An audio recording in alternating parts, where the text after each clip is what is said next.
Thank you, Donald. Good evening, everybody. Well, it was the 2nd of October that the Washington Post journalist Jamal Khashoggi went into the Saudi Arabian embassy in Istanbul. He has not been seen since, and as I'm sure you know, there are lots of allegations around that he was tortured, murdered, dismembered and removed from that embassy. Certainly, he has not been seen since the 2nd of October. The police, Turkish police, are there. They're searching the building. We've got no answers, but it's funny, isn't it? I mean, it's Saudi Arabia. What's the reaction been? Can you imagine if this was a Russian embassy anywhere in the world, that somebody had entered and had disappeared? There would be international uproar. And yet, what do we get from President Trump in response to this? Well, there are many other things we could do, but when we take away $110 billion of purchases from our country, that hurts our workers, that hurts our factories, that hurts all of our companies. You know, you're talking about 500,000 jobs.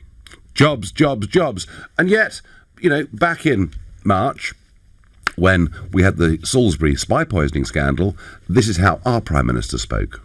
Under the Vienna Convention, the United Kingdom will now expel 23 Russian diplomats who have been identified as undeclared intelligence officers.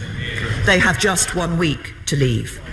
This will be the single biggest expulsion for over 30 years, and it reflects the fact that this is not the first time that the Russian state has acted against our country.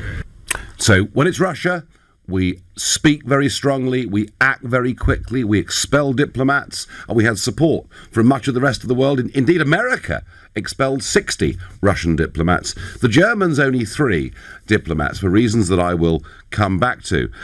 What's our response been to the disappearance of this journalist? Well, we have given a joint statement with Germany and France, because, of course, we don't really do foreign policy anymore. We tend to do it at a European level. And we've expressed grave concern and called for a credible investigation into the disappearance of this journalist. Now, look, folks, it's all very straightforward, isn't it? Trump said it, and OK, he sent Mike Pompeo, his Secretary of State, who's gone to Saudi Arabia. It looks like, after the initial total denials, that the Saudis will come to a confession that says that a team acted way above any instructions they were given, and that in turn they will be punished.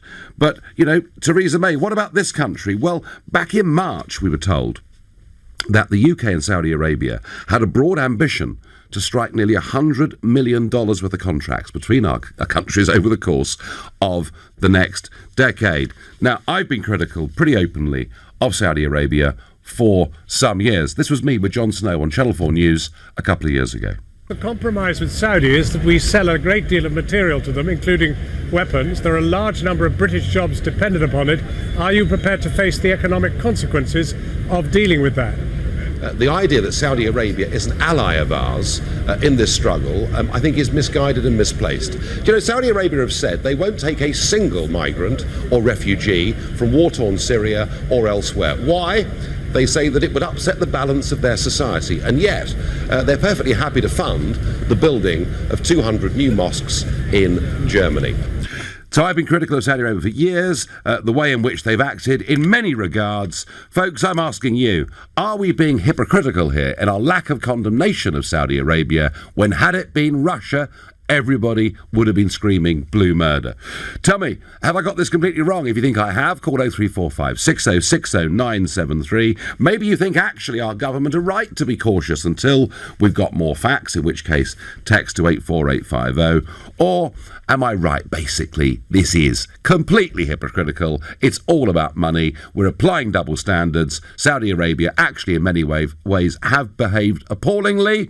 But, and you heard the line from Jon Snow and you've heard the line from President Trump, money matters more. That's how you feel. Tweet using the hashtag Farage and LBC, at LBC, and of course Facebookers, you can watch us and comment there too. Tony says, of course we're hypocrites. If this was Russia, the UN Security Council will be meeting now. You know it. Tony, I think you're absolutely right. We are being hypocritical, but I'm of the opinion that the whole of the Western foreign policy has been based on hypocrisy for many years now, Chris. That's what Chris thinks. Kevin is a new caller from St Helens who's pulled over in his car to speak to us. Good evening. Good evening. Thanks for taking the call. Not at all. I'm absolutely right behind you there. I think hypocrisy at its finest, and the reason for it, I am sure, is that if you've got the oil, you can do what the hell you want. Not just with killing journalists and killing millions of people in the Yemen. Not only do they do that, but the US and the UK support them. Why? Because they've got the oil.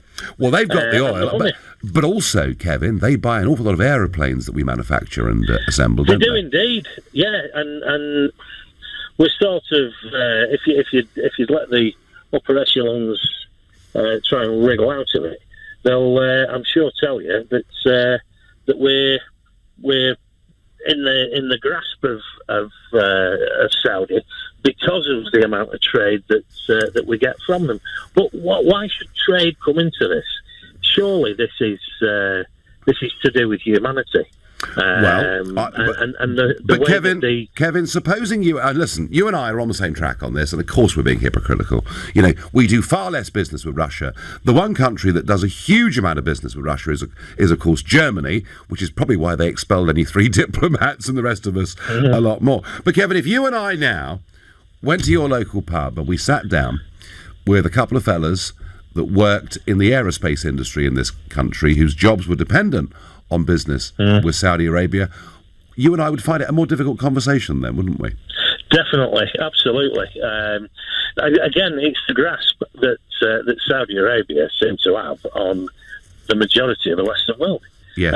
Because of the arms that they're buying off us. But what do they do with those arms? Do they keep them all themselves, or are they selling them on? Well, there are some that would argue that the war that's going on in Yemen, much of that actually uses Saudi Arabian equipment. Absolutely. I'd rather not go too deep into that, but I think there is strong evidence that they're involved in a very nasty war there. Kevin, but it is about jobs, and again and again and again. I mean, not just on the disappearance of this journalist, but actually, it is the Wahhabi strain of Islam that they've been pushing in this country. That's what's led to lots of people wearing burqas on our streets. We never used to see that, did we? Absolutely. That strain of Islam is the strain that causes all the problems that we seem to have. I think with that particular religion, and they've been funding it. So absolutely, and that's why, Kevin, I've been a long-term critic of Saudi Arabia, and yet, it's been Trump has very much become the ally of Saudi Arabia. He's gone for the Sunni against the Shias in Iran. It is difficult. It is difficult. Kevin, what would you do? I mean, this journalist has disappeared. Do you think there should be stronger international condemnation than we've seen so far? I think we should liberate their oil. Well, I tell you what, I've got an even better idea. Why don't we in the West become self-sufficient as much as we can with energy? Absolutely. And I say that on the day when, not too far away from where you are now, we've started extracting shale gas, and I know it's a controversial technique. There's been a huge lobby against it. Why have we got the Chinese as well building Hinkley Point? Why have we got a foreign power? Do you know, I'd love to get George Osborne. In a corner and ask him strategically why the Chinese and why he guaranteed that price to them. Kevin, thank you for your call. Nigel is calling from Wokingham. Hi, Nigel. Yeah, we speak again. Hello. I spoke with you many moons ago when I said Donald Trump was about as welcome as Novichok was in Salisbury. I'm absolutely impressed. I totally agree with you, Nigel, about the hypocrisy of the relationship between our Western governments and Saudi Arabia. I found it absolutely nauseating to hear Donald Trump talking about jobs when we're dealing with the death, the murder of a journalist who is probably guilty of exposing what's really going on within Saudi Arabia. Well, he has been he's been a very persistent critic. The government in Saudi Arabia is is vile. It always has been. I phoned up the show many moons ago when they actually dealt with the beheading as of a maid who was pregnant by some senior members of a family. They have no compassion whatsoever, and we don't care. As long as they buy arms, as long as they keep on giving us money, we do not care. And what we're actually doing, we're taking a softly approach. At the end of the day, people do need jobs. People have got to work, but do they really want to work and support for a nation which shows its true hand by the actions that have gone on in Turkey? Well, I'm right with you. If that was a Russian involvement, absolutely. But no, the Saudis, they can do whatever they want, and it is totally wrong, and it is beyond trade. It is totally beyond trade. I know we've got to go through the pain barrier, as we inevitably will do with this Brexit deal. Sometimes we've got to face the consequences of our actions, and if it means that jobs go, at the end of the day, we should be leading the moral high ground, and it should be well above money. Donald Trump's comments, as I said, nauseating. We need some spine. Well, I tell you what, Nigel, Donald Trump said it, but I think the British government's position is pretty much exactly the same as Donald Trump's, isn't it? I mean, we as a country have not on our own said a single thing since this journalist disappeared. I never thought that I would agree with you on anything at all. But I've got to say, the one thing that I will give you, that you've got spine. And a lot of these politicians have got no spine whatsoever. Well, there you go. There you go. Nigel, thank you. I'm getting a similar reaction on Twitter here from Ford, who says, oh my God, I'm agreeing with Nigel Farage on what the Saudis have done to that reporter. This is well out of order. Well, there you are, folks. You never know. But please, maybe I've got this wrong. Maybe actually jobs and money matter more than morality. But if they do, why do we have this double standard of the way we treat Russia compared to the way we treat Saudi Arabia? Answers on a postcard, please. You're listening to the Nigel Farage Show here on LBC. It's 6:15 and time for the news headlines with Lisa Aziz. So journalist Jamal Khashoggi goes missing, completely gone, as he walks into the Saudi embassy in Istanbul on the 2nd of October and is not seen since. And all you get from the British government is a joint statement with France and Germany, which is, I would say, pretty lukewarm, in that we say we express grave concern and we want a credible investigation to ensure those responsible for the disappearance are held to account. Is that really good enough? Can you imagine if somebody had gone missing in a Russian embassy, what the response would have been? Aren't we being very hypocritical? Or am I wrong? Is the sheer number of jobs and the amount of trade that we do with Saudi Arabia more important than an issue such as this? And talking of big moral debates, well, High Court Judge Dame Laura Cox has reported she independently has looked into the allegations of a culture of bullying that exists within the House of Commons. And what she finds is that staff have had their bottoms and breasts touched in an atmosphere fuelled by ready access to alcohol. It's all a pretty ugly report, and she says that it's difficult to envisage how the reforms needed could be delivered under the current senior House administration. And of course, one of those most important people there is John Bercow, the Speaker himself. Now, he, of course, has also been met with allegations of bullying. He denies all of it. But the question is, should Bercow stay or should Bercow go? One or two MPs, led by Conservative MP Maria Miller, are calling for him to stand down, saying, there is real reform needed. The BBC say he will stay until next summer. But extraordinarily, some comments from Labour MPs this afternoon that I find really, really difficult to believe. Ben Bradshaw, Labour MP, for example, says that we've got to have a Speaker who stands up for backbenchers and to an overmighty, overbearing executive, and who is prepared to drive through a Brexit that is intolerable to members of this House. So the hint is that with Bercow there, we can stop the government giving us an intolerable Brexit. And even more amazingly, Dame Margaret Beckett was interviewed within the last hour, and she said this: abuse is terrible. It shouldn't happen. behaviour should change anyway. But yes, if it comes to it, the most difficult decision we've made for hundreds of years trumps bad behaviour. Well, that's the sisterhood for you, isn't it? The fact that female assistants in the House of Commons are being abused, bullied, treated terribly doesn't matter, because Dame Margaret Beckett seems to think that Mr Bercow can do his best to stop Brexit going through. I wonder in a few years' time, when some of these people that are saying this look back on their comments, how they will feel. Right, back to Saudi Arabia, and we've got a very interesting comment here from Mohammed in Nottingham. He says, you're spot on about Saudi. They have introduced the Wahhabi ideology of Islamic extremism. Also, that country has no human rights. May is a hypocrite. You can't have one stance against Russia and then another against Saudi Arabia. Keep up the good work. Mohammed, thank you for that. What does Tony in Woodford make of this? Well, Nigel, I totally agree with the government stance on this. Right.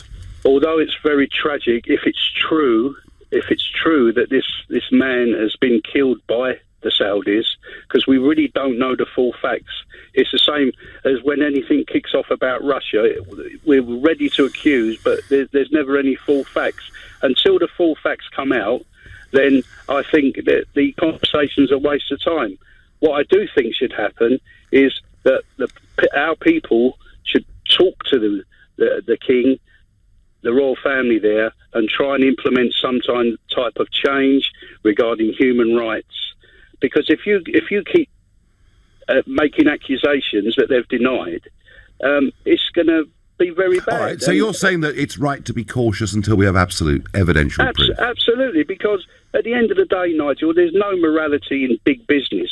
And if you're going to single out the Saudis, then, you know, you can pick on Israel, you can pick on Russia, China. It's never going to stop. So the whole world would just come to a complete standstill if we took a moral view on everything. It's just not going to happen. You know that.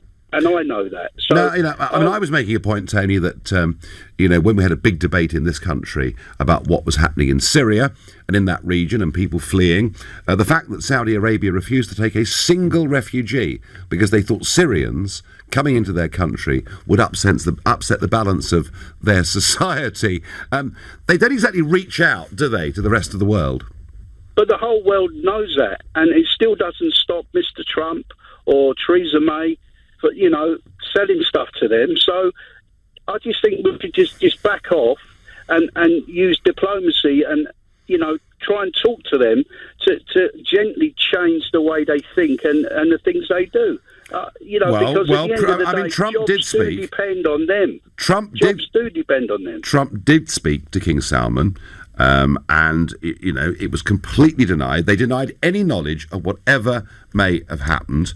Now we're told that there will be a statement coming out fairly soon saying that effectively rogue killers, a hit squad of 15 people who were seen to go into that embassy, carried it out. Tony, when we have evidential evidence, you know, when it's there, when clear evidence is there of what's happened to this guy, do you think our actions should change then, or do we have to say that in practical terms, the world has to carry on? In practical terms, the world has to carry on, yes, because... And yet not with Russia, Tony. No, well, everybody knows that, but it's the same thing, isn't it?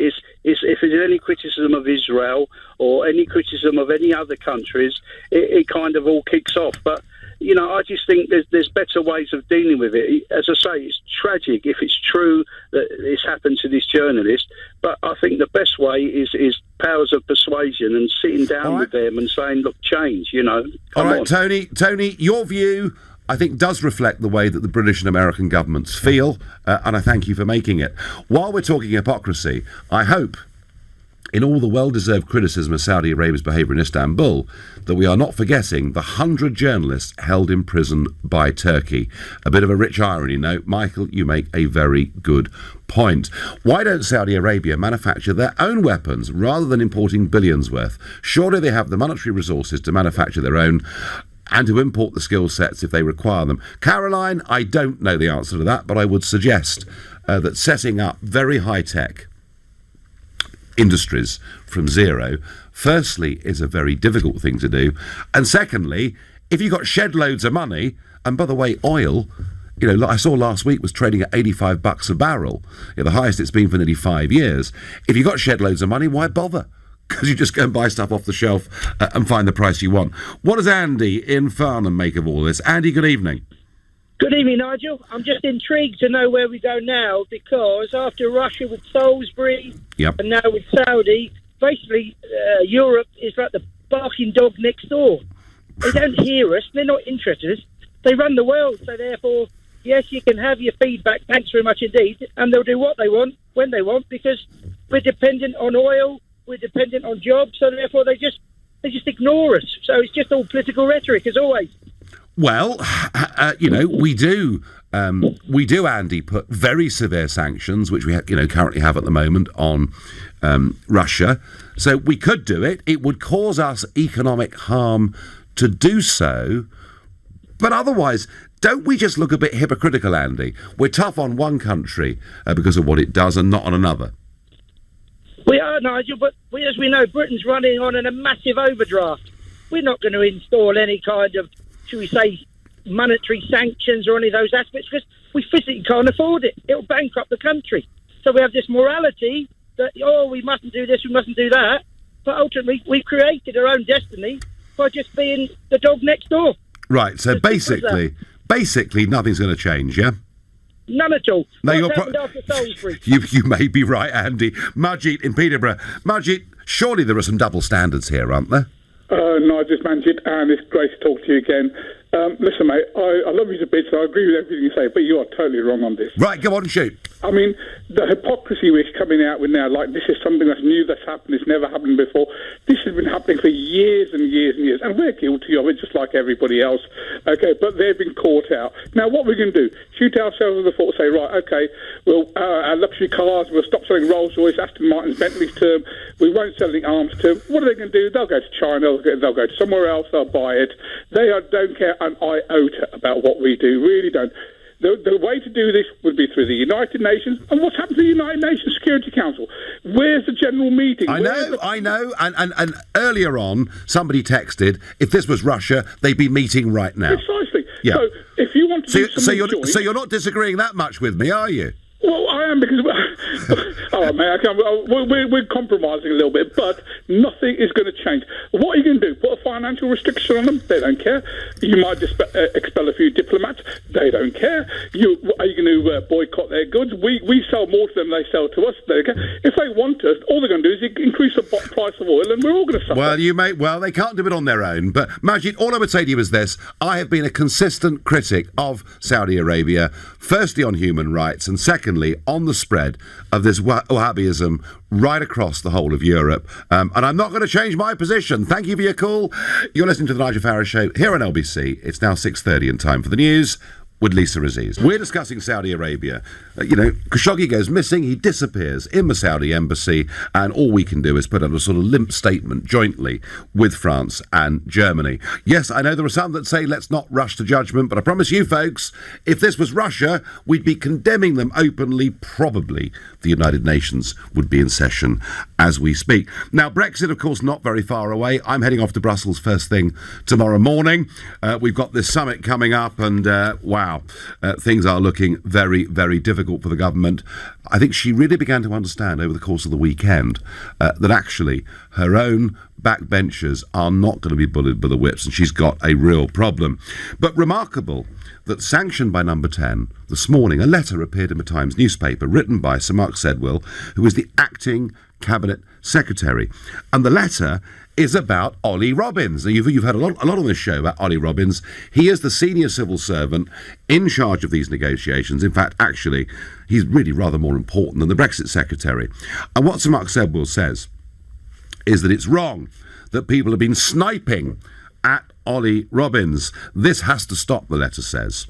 Our civil servants have always been trusted by our fellow citizens that whatever their views, they know that we are doing our duty to implement the decisions of the government they elect. Well, that's all well and good, Sir Mark. But the reason people don't like Ollie Robbins is because this isn't about the government, it's about us. We voted, Sir Mark, you may not like this, we voted to leave in a referendum, and one of your senior civil servants is doing his best to water it down and to delay it. And that's why we're angry. And we're not going to change our minds in a hurry. Donald Trump never, ever fails, does he? Never fails to surprise and stun with what he says. Fox News put out a tweet earlier on this afternoon. Federal judge throws out Stormy Daniels' lawsuit versus Trump. Trump is entitled to full legal fees. So a legal victory for Trump with this Stormy Daniels case. I guess he would be very happy and very relieved. What does Trump do? He retweets that and then adds his own comment. Great. Now I can go after Horseface and her third-rate lawyer in the great state of Texas. She will confirm the letter she signed. She knows nothing about me. A total con. So a triumphant Trump there, who talks about Stormy Daniels now as Horseface. And of course, this is the kind of thing that enemies of Trump just get simply enraged by. Supporters of Trump laugh out loud. I tell you what, nobody ever said that his presidency was going to be conventional, because it certainly isn't. So are we being hypocritical over Saudi Arabia compared to the way we behave towards Russia? Sandra on Facebook says, well said, Nigel, hypocrisy all round. Pamela says, totally hypocritical, it's all about money. It sure is, Pamela. Rick says, if Saudi Arabia don't buy arms from the UK, they'll buy them from someone else. Rick, that was the point that was being made before the break. I'd love to hear from somebody who works in the aerospace industry. Let's go to Gerard, who's calling from Holborn. Gerard, good evening to you. Hi there, Nigel. I wouldn't say it's hypocritical, because Saudi Arabia is a British creation. And even Churchill, early on as colonial secretary, said that he knew the Al Saud family and their followers were bloodthirsty. But so long as they were loyal to British interest, he had no problem with that. And ever since they've come into inception, they have been bloodthirsty. I mean, one journalist has been killed. I mean, for the last 3 years, Britain and America have been using Saudi Arabia to destroy Yemen. You know, it's not hypocritical in my book. I think it's the idea that Britain's a benevolent force is nonsense. OK, so you think the sort of Churchill maxim still holds good today, basically? Well, he was arming and funding these forces. You know, let's not forget that. And he knew that they were bloodthirsty, in his own words, but he was happy to do so because they were loyal to British interest. And that's the same with the relationship today. The British Army trained the internal security there and the military there, and the actual National Guard that keep the ruling family in power. So without Britain and the United States, I mean, Donald Trump even said himself, if we were to pull out, you'd fall in 2 weeks. Oh yeah, no. I mean, Trump has been very strong on that. But surely, Gerard, surely we should be stopping them. You know, spending money in this country and Germany, spreading. You know, sending, frankly, sending and arming some of these preachers of hate. Shouldn't we have stood up a bit more on some of this stuff? Well, no, your economy is reliant on this cash, and the Al Saud family are a reliant source. At the end of the day, they've killed one journalist, as I said. What do you think they've been doing for the last 90 years in their country? And we see this in full public view, and of course we have, state executions and all the things that go on, a very different level of standards to this country. Gerard, I take the point. We've always had this attitude towards Saudi Arabia from the time of Churchill. You've made that point extremely well. Now, Adrian takes issue with me. He says, and he's right in a way, the difference between these two incidents is that unlike the first one with the Russians, this last incident with the Saudis took place in a third country where they murdered one of their own. The Russians, on the other hand, used a lethal chemical weapon on European soil for the first time since the end of the war. This was a direct provocation towards the UK. I accept, Adrian, that point, that maybe one of the reasons Theresa May was stronger is because it happened here in this country. Yep, absolutely, I accept that argument. However, I do think that just to issue a sort of weak joint statement along with France and Germany still shows a degree of double standards, though I do take your point. Khashoggi's disappearance looks like it was caused by a Saudi government hit squad, and nothing will happen except for a few stern words, says Richard from Chelsea. Richard, that sounds about right. It looks like Pompeo, by going to Saudi Arabia, is going to get them to admit that this hit squad acted in a rogue way. This wasn't actually what was intended. Of course, we're hypocrites. The House of Saud is a despotic regime, but dollars matter, and petrodollars traditionally matter the most. Max from Grays in Essex, that of course is true. What else could we expect? To heck with the sales, not applying heavy levels of pressure, they risk creating another Putin or a Bashar al-Assad. Do they? Don't know that they do. Maybe they do, maybe they don't. Either way, I think there's a big double standard here. Ian is a brand new caller from Liverpool. Good evening, Ian. Hi, Nigel. Lovely to talk to you. I just came back from Saudi. It's not just about the aerospace and all the rest of it. I was on the King's Road. You can buy Rolls Royce there. Yep. I felt sorry for the salesman because he had the family of Saudis round this Rolls Royce, and he must have had about 10 child kiddie seats. And I got the impression if one of them didn't fit the Rolls Royce, they weren't having it. I like that. That's brilliant. It was as simple as that. But the King's Road, you can buy anything you want. Yeah. Now, I was there in a nice hotel, but you're within a complex. We had mirrors under the cars constantly. But the Americans are there. They've even got their own school there for their own children. Yep. And it's not just about the aerospace. And the other thing about Saudi is it's a strategic place. If war kicks out in the Middle East, it's a strategic place that the United States and we can all use. So you've got to keep them in close. Yes, it was a hit squad. Yes, someone made a mistake, a big mistake. And they're not going to get away with it too lightly, but at the end of the day, they will get away with it. Well, now, Ian Trump talked about severe punishments. Was that just words? Yes, it was. It was just words. There's too many people there, Americans. I mean, the old guy I was speaking to there, he was an American. He'd been there 6 years. He was by himself. He said, but I can't go on, otherwise they're going to sack me, so I'm staying here to keep me down. But then I went back to Daman Airport. Oh, by the way, I was there for 2 weeks. I only saw 2 women, and they were 2 Filipino women who run the reception in this hotel. Did you see any women driving in? Because women were banned from driving, weren't they, until the beginning of this year? Did you see any female drivers? It hadn't come in. It hadn't come in at that point.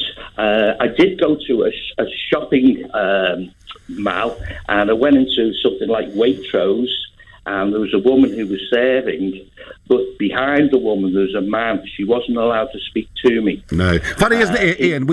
He dealt with everything. We condemn Trump as a misogynist, and yet this is all fine, what happens in Saudi Arabia. I find double standards everywhere. Ian, can I ask you, do you yourself have business interests in Saudi Arabia? We all have business interests in Saudi Arabia. You're dodging me here a bit. It's not just the aerospace industry. All right. There's a lot of companies. The other thing I'd just like to quickly point into you, when I went to the airport at Daman to fly to Dubai, every woman was wearing a burqa. It's only an hour's flight. When I got off at Dubai, I turned round and I saw all these women. Yeah. And I purposely counted. There was only 13 women came off that plane wearing burqas. Ian, so if we were to take severe economic sanctions against Saudi Arabia, if absolute proof was given about Khashoggi's death, basically it would hurt you, it would hurt many of us and damage our national interest. Is that really the point you're making? That is totally the point I'm making. Okay, you've made it. And especially at a time now where we're facing Brexit, we can't afford to upset well, that's Saudi a slightly Arabia. separate argument, but I understand what you're saying. Ian, you've made the point, whether people agree with it or not. Thank you for the call. Ian there, who has business interests in Saudi Arabia, making the point, Rolls-Royces, aeroplanes, anything that we did in terms of sanctions would be an act of self-harm. It's true. Still think we're hypocrites. Hey, you're listening to Nigel Farage here on LBC at 6:45 and time for the news headlines with Lisa Aziz. Was very quick to condemn Russia, less so it seems with Saudi Arabia, whether it's over the missing journalist Jamal Khashoggi, or many other things over the years. Nigel, I want to thank you for discussing the possible murder of this journalist for the Saudis in Turkey. I'm horrified by the lack of outrage shown by the May government to this possible act of barbarism. However critical this journalist may have been about the Saudis, he did not deserve to be murdered, and yes, we should openly condemn them. Of course we're hypocrites, I get on Twitter. There was universal condemnation about Trump's visit, not least by London's mayor.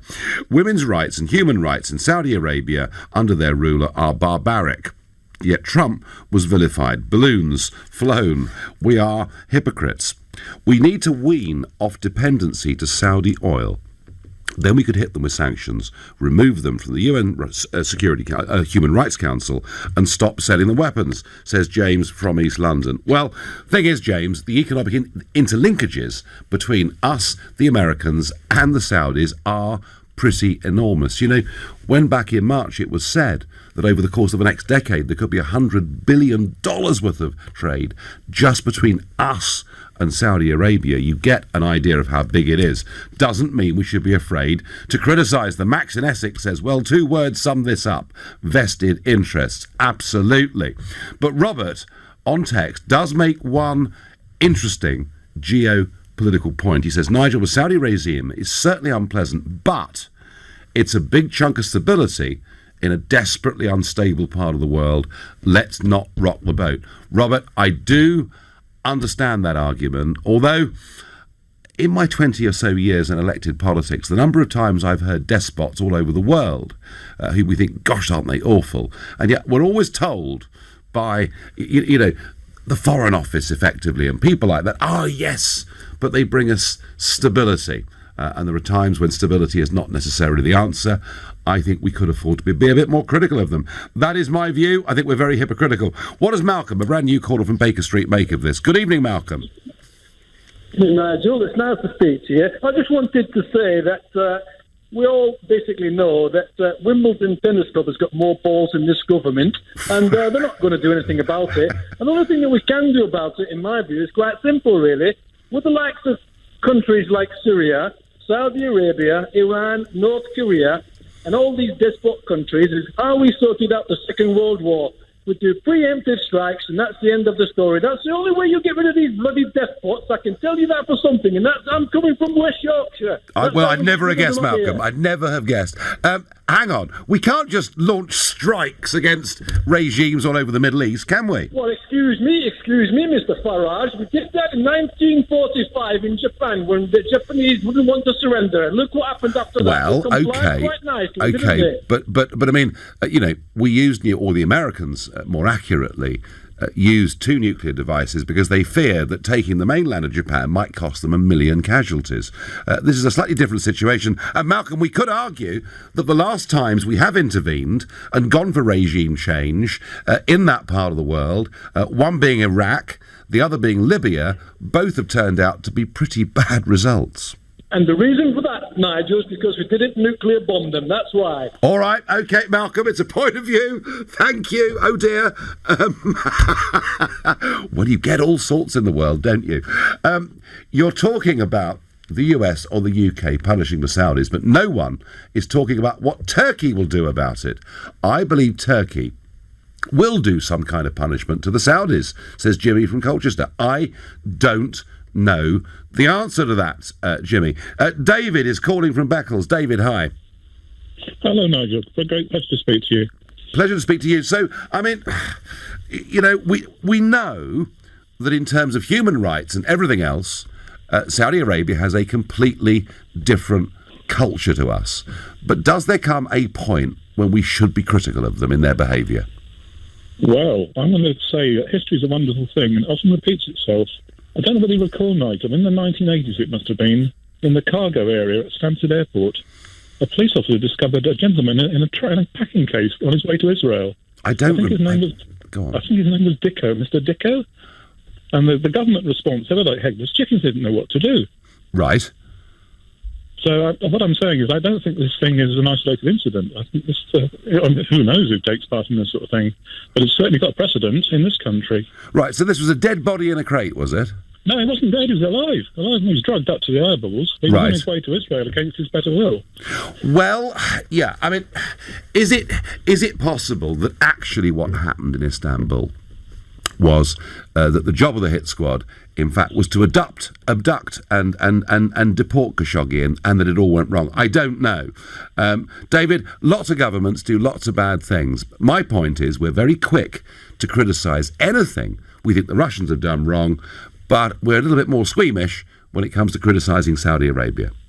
Well, exactly. That's my point, is Nigel. It's ridiculous. It was Israel. Yeah, OK. Well, fine. David, thank you. And, yeah, sure, I'm sure we could criticise actions of the Israeli government too, but I'm trying, for the moment, to stick to Saudi Arabia. And there were certainly some that would say we should be more critical of Israel. Others who would say, hey, they're surrounded by a group of countries that want to wipe them off the face of the earth and need all the support we can give them.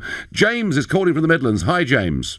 Hi, James. Hi, Nigel. Yes, thank you very much. Nice talking to you. Not at all. So we could put sanctions on Saudi Arabia. We could show our moral outrage if it's proven that Khashoggi was murdered by the Saudi state. But would that act of self-harm achieve anything? No, in my opinion, I don't think it will. And primarily, how can I say, there was all this hoo-ha about British aerospace, and if British aerospace pulled out, the French would be in there selling their armaments, etc., etc. Yep. And the Americans are there anyway. And it was the same with Margaret Thatcher and Pernod Dam in Malaysia. Business is business, and if we pull out, there's a lot of interest there. And one of your callers mentioned not just British aerospace, but there's the oil industry and the rest of the world. Oh yeah, oil expertise, and as he said, Rolls-Royce motor cars and all the rest of it. So James, I do get the point that if we were to do this on our own and pull out of Saudi Arabia, the French and others would be thrilled. I get the point. James, I thank you. I've got time for one last quick caller. Abdul, who's a new caller to the show from Maida Vale. Good evening, Abdul. Hi, Nigel. Nice talking to you. Good to talk to you. So, have we been pretty hypocritical on Saudi Arabia? Should we say things are rather tougher than this current limp-wristed statement?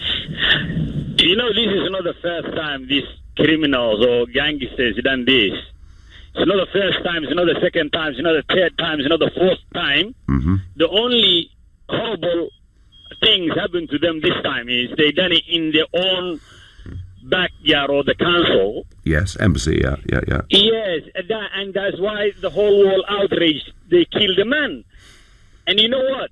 The Bin Salman was in Kuwait, visiting Kuwait. He's supposed to be there in Kuwait for about 2-3 days. Mm-hmm. He cut short that visit to watch the man murder. Well, I don't know about that, Abdul, but you're saying basically this behaviour is consistent with the Saudi regime. Should we as a country be a bit more critical of the way they act? You know, I was listening to the show and I hear a lot of callers or texts you read, people mentioning that depends on oil and this and that.